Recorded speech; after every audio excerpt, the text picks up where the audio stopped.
ناظرین، آج ہم موجود ہیں میلسی کی معروف سنڈل خاندان سے تعلق رکھنے والی معروف شخصیت شعیب سنڈل مرحوم کی صاحبزادی میڈیکل فرسٹ ایئر کی طالبہ ایلیا شعیب کے ساتھ، جو کہ پاکستان کی معروف ٹک ٹاکر بھی ہیں۔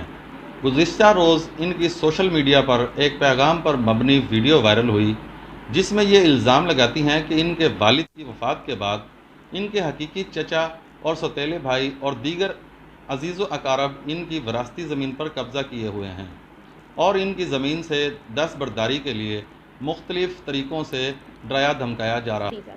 آپ کہتی ہیں کہ آپ کے حقیقی چچا اور سوتیلے بھائی نے آپ کی زمین پر قبضہ کر رکھا ہے۔ یہ زمین آپ کے والد کے نام ہے یا آپ کے نام ہے؟ زمین میرے والد کے نام جو تھی اس کی وراثت ہو چکی ہے، لیکن ہمیں لیگل ڈاکومنٹس فراہم نہیں کیے جا رہے ہیں۔ جو کمپیوٹرائز زمین ہے اس کی بھی وراثت ہو چکی ہے۔ ہم اے سی کے پاس گئے، ہم ڈی سی کے پاس گئے، انہوں نے ہماری فائلز، ہماری اپیلز بغیر دیکھے باہر سے سائن کروا کے باہر بھیج دی۔ ہم نے سٹیزن پورٹل پر بھی کمپلین کی، لیکن کمپلین کو ڈی سی کے پاس بھیجا جاتا ہے، اس کے بعد اے سی کے پاس بھیجا جاتا ہے اور اے سی اس کمپلین کو ریویو کر کے بند کر دیتے ہیں اور کیس کلوز ہو جاتا ہے ہمارا۔ جی، اور اس کے بعد یہ ہوا کہ ہمارے گھر کے باہر فائرنگ کی گئی، ہمیں ٹریک کرنے کی کوشش کی۔ ایون یہ ہوا کہ ہمیں ہمارے گھر سے تنگ آ کر ہمیں وہ چھوڑنا پڑا۔ ہم یہاں اپنا سب کچھ ہونے کے باوجود، اپنی زمینیں ہونے کے باوجود، سب کچھ ہونے کے باوجود بھی کرائے کے گھر میں رہ رہے ہیں۔ آپ پڑھی لکھی ہیں، وراثتی زمین تو خود بخود انتقال ہو جاتا ہے، اس کا منتقل ہو جاتی ہے، تو آپ کو کس قسم کی دشواریوں کا سامنا کرنا پڑا؟ وراثت ہونے میں جہاں تک کہ سب کو لگتا ہے کہ وہ بہت آسان ہوتا ہے، لیکن یہ 1.5 سال کا جو عرصہ ہم نے گزارا ہے وہ ہم بہتر جانتے ہیں۔ ہم نے جگہ جگہ اپیل کی، A C office, D C office, وہ ہماری بات تک نہیں سنتے تھے۔ ہمیں وہاں سے عجیب و غریب باتیں سننی پڑتی، میری مدر کو عجیب و غریب باتیں سننی پڑتی، ان کی لوگوں کی، ان کو رشوت دینا، یہ وہ، ہر کوئی رشوت مانگتا، کوئی ہمیں سپورٹ نہیں کر رہا، ہمیں کسی قسم کی کوئی مدد نہیں کی جا رہی، چاہے وہ ریونیو ڈپارٹمنٹ ہے، چاہے وہ اے سی، چاہے وہ ڈی سی ہے۔ آپ نے ریونیو ڈپارٹمنٹ یا پولیس سے کسی قسم کی مدد حاصل کرنے کی کوشش کی؟ جی بالکل، میرے چچا جن کو ایم این اے احمد حسین ڈھیڑ کی سرپرستی حاصل ہے، انہوں نے ریونیو ڈپارٹمنٹ کے ساتھ مل کر جھوٹے کیس ہم پر بنائے۔ ہمارے نام جو زمین ہے، جو وراثتی زمین سے علیحدہ ہے، ان پر کیس کیے، ان پر سٹے لے لیے تاکہ ہمیں کچھ نہ حاصل ہو، لیکن ساتھ ساتھ اس کو آگے ٹھیکہ دیا، اس کے پیسے اپنے پاس رکھ لیے۔ آپ کیا سمجھتے ہیں، آپ کے پھوپھا جو ایم این اے ہیں احمد حسین طہیڑ، کیا ان کے اثر و رسوخ کی وجہ سے آپ کا ابھی تک وراثتی حصہ نہیں ملا، یا ان کے اثر و رسوخ کی وجہ سے آپ کو کوئی مشکل پیش آ رہی ہے؟ ہمیں مشکل بے شک ان کی وجہ سے بھی پیش آ رہی ہے، اگر وہ نہ سپورٹ کرتے، اگر نہ وہ پولیٹیکل پریشر ڈالتے ریونیو ڈپارٹمنٹ پر، ایون کہ پٹواری تک ہم سے بڑا ہی مس بہیو کرتا ہے۔ آپ نے کہا کہ آپ کے گھر کے باہر فائرنگ بھی ہوتی رہی ہے، کیا اس حوالے سے آپ نے کوئی ایف آئی آر درج کروائی؟ ہم کئی بار تھانوں میں گئے، اپلیکیشنز دی، لیکن ہماری بات کوئی نہیں سنتا، ہر کوئی رشوت لے کر اپنا منہ بند کر کے سائڈ پہ ہو جاتا ہے۔ اچھا، اب آپ یہ بتائیے گا کہ آپ کی فائنل ڈیمانڈ کیا ہے، آپ کیا چاہتی ہیں؟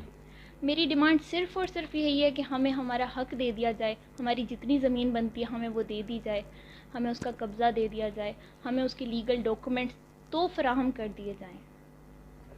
آئندہ کے آپ کا کیا پلان ہے اس حوالے سے؟ اگر آپ کو زمین مل جاتی ہے تو آپ کیا کریں گے؟ ایک نارمل لائف گزاروں گی جیسے ہر کوئی گزارتا ہے، لیکن میرے دل میں یہ بات ہوگی، میں لوگوں کو یہ بات بتا سکوں گی کہ اس ملک میں انصاف کی امید ہے۔ آپ کی ویڈیو سوشل میڈیا پر وائرل ہو چکی ہے، کیا آپ اس کے اثرات سے ذہنی طور پر تیار ہیں؟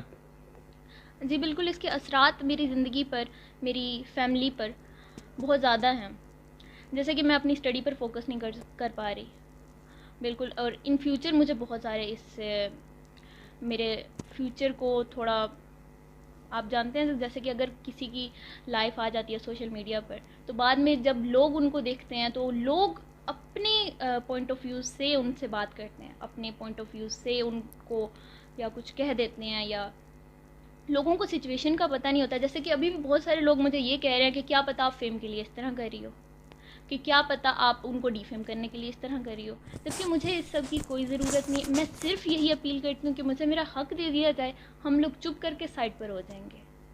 لیکن یہاں ہماری بات تک نہیں سنی جا رہی. میرے والد کی وفات کے بعد فوراً ہی میرے سوتیلے بھائی، میرے چچا، بہت ہی اچھے بنے. ہمیں انہوں نے یقین دلایا کہ آپ کو آپ کا حق ضرور ملے گا، آپ کو ایک ایک مرلہ دے دیا جائے گا. 1 مہینہ گزر گیا، 2 مہینے گزر گئے، تیسرا مہینہ آ گیا.